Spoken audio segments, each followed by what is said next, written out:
Assalamualaikum warahmatullahi wabarakatuh. My name is Yustisiana Tika Hapsari. I'm from STEMBA, and today I will present related to economics analysis in Indonesia energy transition and sustainability with building Indonesia electric vehicle ecosystem to fulfill the final exam of economic and business landscape analysis with lecturer Mr. Dzikri Firmansyah Hakam. And this is the outline that I will present today. For first introduction and then literature review consists of overview of electric vehicle market global forecast to 2030, and then electric vehicle penetration, benefit of developing electric vehicle, existing challenge in Indonesia, key players, and then research methods, and then data discussion, also conclusions. And then for first is introduction of electric vehicle. So we know that transportation is an essential element of modern civilization that is necessary for economic development also, providing of the disadvantage for the masses and creating various micro and macroeconomic benefits. And the government is encouraging the conversion of fossil fuel vehicle to electric vehicle to achieve Indonesia net zero emission aims to reduce carbon dioxide emissions from the sector of transportation, which contribute to about 28% of total carbon dioxide emission from 2018. And it shows us that the work needs to be done to influence the public towards adopting a more sustainable way of transportation to meet Indonesia's Sustainable Development Goals, or SDGs we know. And also based on the SDGs, the table on the side show that electric vehicle support SDGs in number 3, in good health and well-being. And then number 7, affordable and clean energy. And number 9 is industry, innovation, and infrastructure. Number 11, sustainable cities and communities. And the last is 14, climate action. So we know that transportation is an essential element of modern civilization, right? And it is necessary for economic development, providing of a decent wage for the masses and creating various micro and macroeconomic benefits. However, the transportation sector is also one of the largest and fastest emitters of carbon dioxide, accounting for 16.2% of total global carbon dioxide emissions in 2020. So, electric vehicle is a mode of transportation powered by one or more electric motors.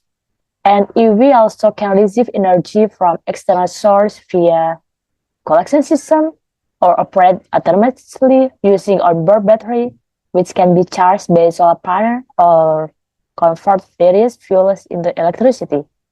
And then, what is the advantage if we use electric vehicle? So, first is lower operating costs and also energy efficiency. Compared to conventional cars, electric vehicle offer lower running costs.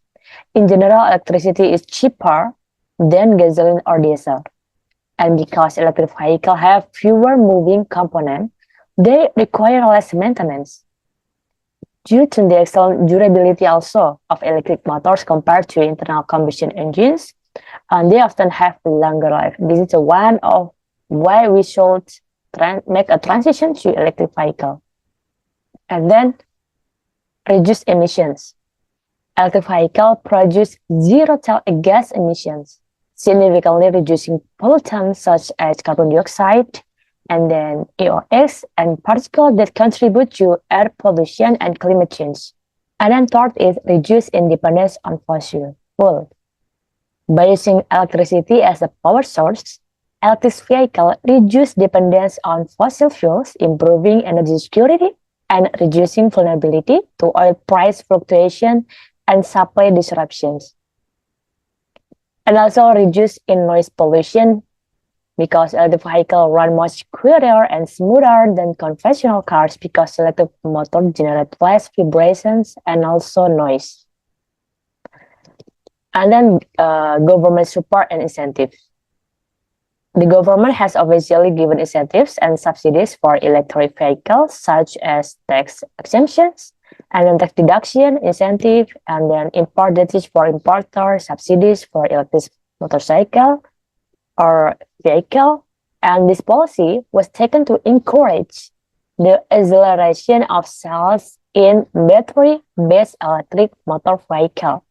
And we know that for the electric vehicle market global forecast to 2030, the global electric vehicle market is projected to grow from 70.9 billion US dollar in 2024 to 255.6 US dollar billion in 2030, with compound annual growth rate is 23.8% by market and market.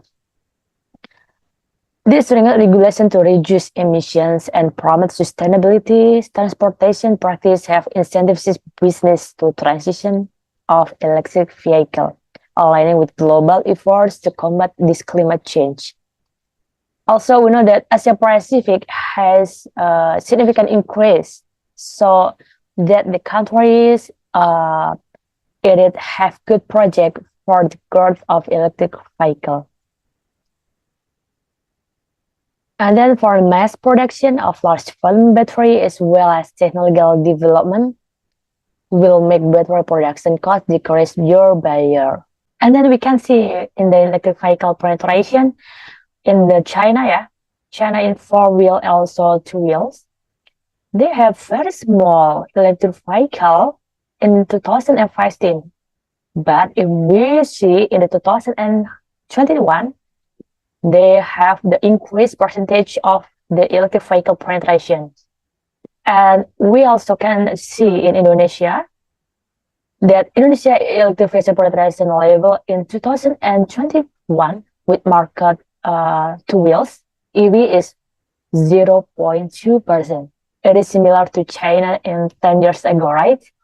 And that indicates that Indonesia also has significant growth potential to the next years, and similar with the China electric vehicle penetration. So we can look at this existing challenge in Indonesia. We have a lot of challenges, In blue is the current situation, and then light blue is demand side challenge, and green area is supply side challenge. So from first, by the supply side challenge, we got higher initial cost, and then insufficient vehicle specification and relatively expensive. Then the normalized vehicle, not electricity vehicle, I mean, and then home charging capacity constraint and then relevant for BSS models.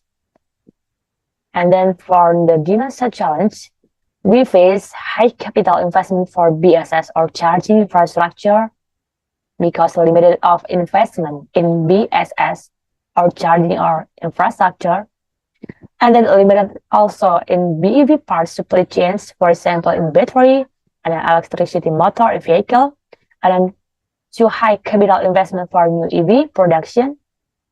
And then in the current situation, we also get the challenge about the limited local production, low demand, and also limited BSS or charging network. And this is the key players in Indonesia from the state. It's Ministry of State or Enterprise. We know with PLN, Pertamina, Land Jasa Marga, and then Ministry of Resource and Technology, and then public transportation, for example, Transjakarta, Trans Bandung, etc. And then Ministry of Industry, this for study of industrial policy, climate, and quality, and then Coordinating Ministry for Maritime and Investment. These are related with the investment between ministry, and the Ministry of Energy and Mineral Resources. It handles EV infrastructure such as charging station, battery swapping stations, conversion, and also energy pricing. And then Ministry of Transportation develop electrification plan and also responsible in the public transportation and then traffic policy, issue vehicle registration, license, and permits, we know. And then Ministry of Investments. This is about the potential investor from the other countries to Indonesia. And then this for the key players in private business operator. For first, we know Damri, and then EV producers for 4 wheels, the leaders from Toyota, Hyundai, BYD, Mitsubishi, Honda, Tesla, and etc. And 2 wheels, we know Honda, Mitsubishi, Alpha One, AR, etc. And then for the battery production, we know LG Chemical, Indonesia Battery Corporation, Contemporary and Prax Technology. And we know for the taxis or public transportation, for the taxis is Grab, Gojek, and then Uber. And then for the battery swapping station, we know Electrum Swap, Volta, Oyika, etc. And then what is the research method that I use to identify the electric vehicle? So in the study, I applied several criteria to organize and select the relevant literature. First, from the literature was limited to a reputable and reliable journal article, books, reports, and new as source of support. And then second, I prioritize international journal index-based corpus and also national journal accredited by SINTA. And then third, only the literature was reviewed and included the insured academy. And then this study compare and identify key terms related to electricity vehicle manufacture in development and developing country, as well as Indonesia readiness to build an electric vehicle ecosystem. And then for literature analysis, I use the combination with by skimming and also scanning technique. Skimming involves quickly reading the literature to understand the main ideas, while scanning focus on identifying and searching for specific keyword relevant to the study. And then for the result, the discussion becomes more focused, allowing for detailed exploration first, and then for the detail, the main specific of electric vehicle relevant with my topic. And this is for the data and discussions. So in July 2023, by Indonesia Economic Report, Indonesia again upper middle group according to the World Bank income classification status after failing out in 2022 because COVID-19 in economic. And then after pandemic in March 2023, Indonesia poverty rate decreased at 9.36% after having risen to 10.2% in September in 2022. Significant growth acceleration can be observed from 2021 onwards, indicating a strong post-pandemic recovery. And we know in the 2022 reflect the economic impact of COVID-19, but the recovery is evident in the subsequent years. Also in general, provide data of the quarterly GDP growth from quarter 2 2022 until quarter 2 2024. The report shows constant growth, right? With key indicators such as quarterly growth of 3.79% and annual growth of 5.05% and a cumulative increase of 5.08%. GDP in the second quarter of 2024 reached about 36.5 trillion rupiah, and growth rose to 5.73% in the second quarter of 2022 and stabilized around 5.05% in the second quarter of 2024, with a slight decline in the third quarter before return to more than 5% in subsequent quarter. So in general, steady growth show resilience and positive economic dynamics in Indonesia, reflecting favorable domestic and also global conditions. And despite small fluctuations, Indonesia's economic trajectory remains strong. This status will strengthen the confidence of investors and then the trade partners, development partners, and also bilateral partners in Indonesia, economic resilience. And then this is the national plan and policy on electric vehicle from the table by Tika et al. In 2024. Indonesia give the incentive for EV production and this regulation of the Investment Coordinating Board of the Republic of Indonesia number 7 in 2020. And then utilize domestic component for EV productions. This regulation related with the Minister of Industry number 27 in 2020 concerning specification, development, roadmap, and then provisions for calculation and domestic component levels for domestic PEV.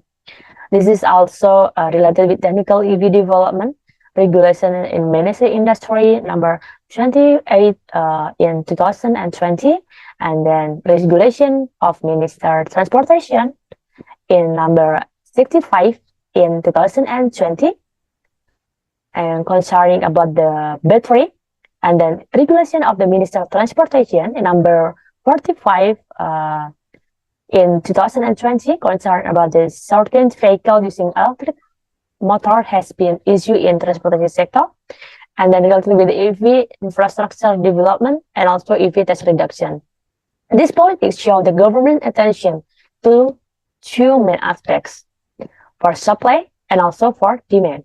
On the supply side, the government provides incentive for the manufacturing industry of electric vehicle and their components.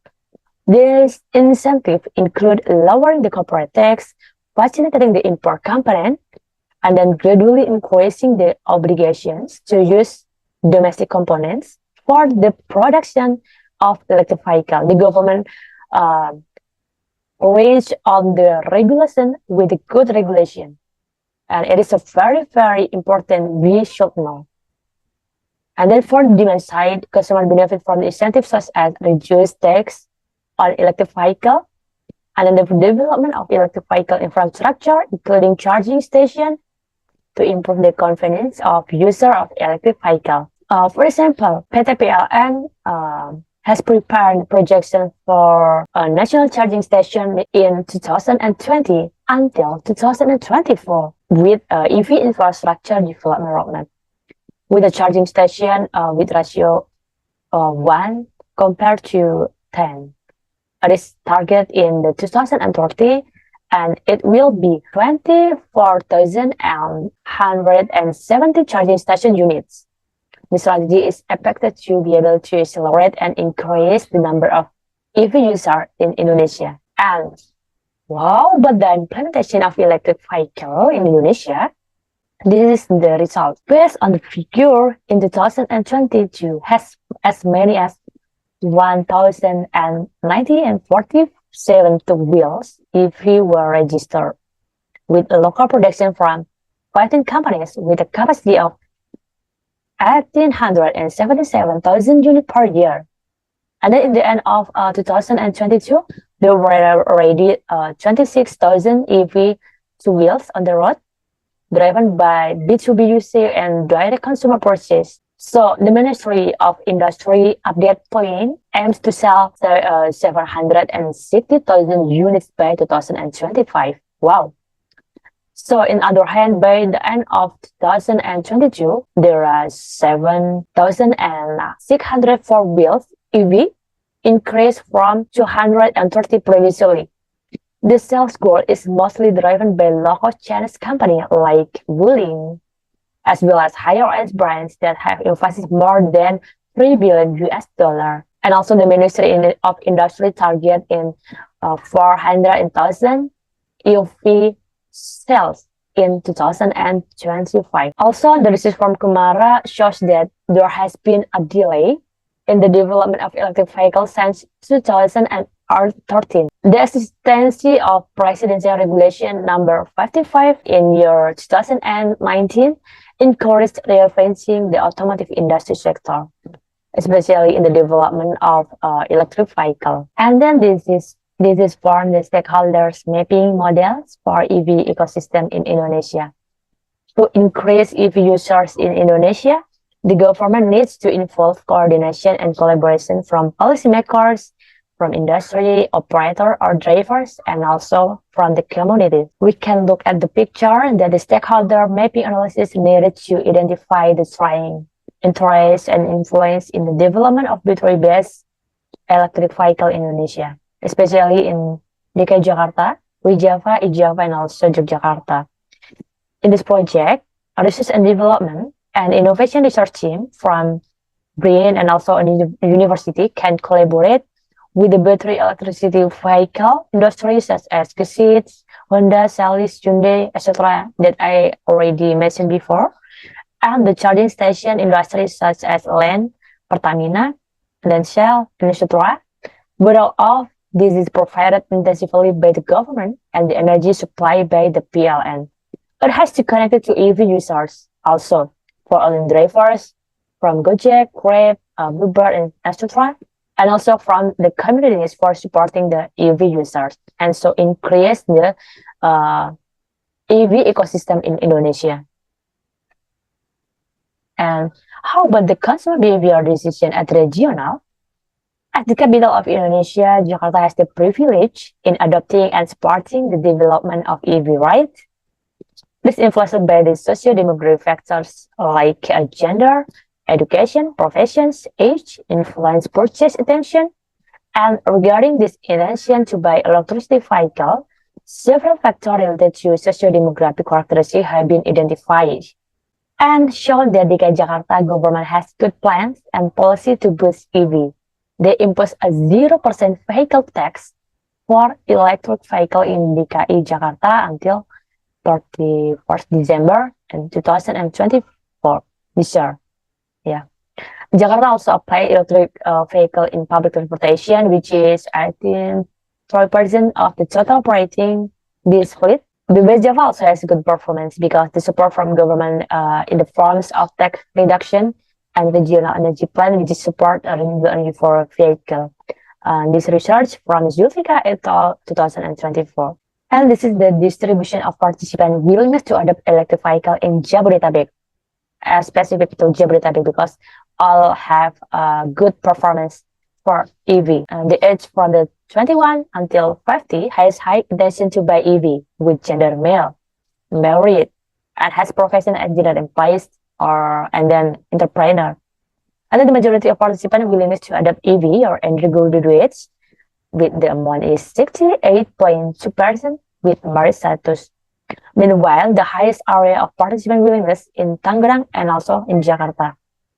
The highest area in Tangerang and Jakarta because the provision of public electricity vehicle charging station, or we know as SPKLU, increasing.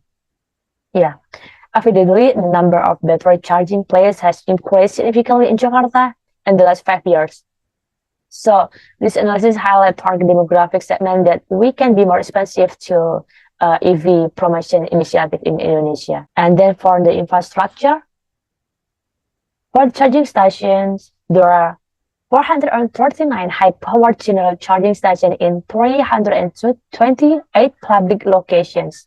And the target is 2,500 charging stations by 2025 and 7,000 by 2030.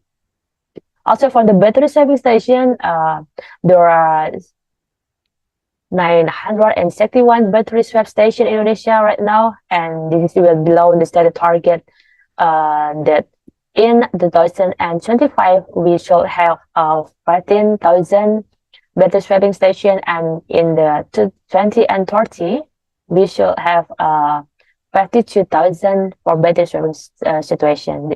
A source from the ESDM data box 2023. This is one of the conclusions. The transition to electric vehicle is a crucial step for Indonesia to address environmental issue, and because Indonesia also have large vehicle reserve and government support provided a unique opportunity to create a strong local electricity vehicle industry, positioning Indonesia as a key player in the global battery and electric vehicle market.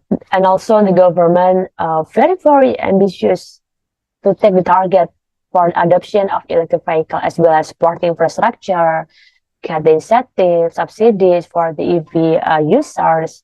It reflects a commitment to sustainable development and also the reduction of greenhouse gas emission in accordance with international goals and Indonesian government goals.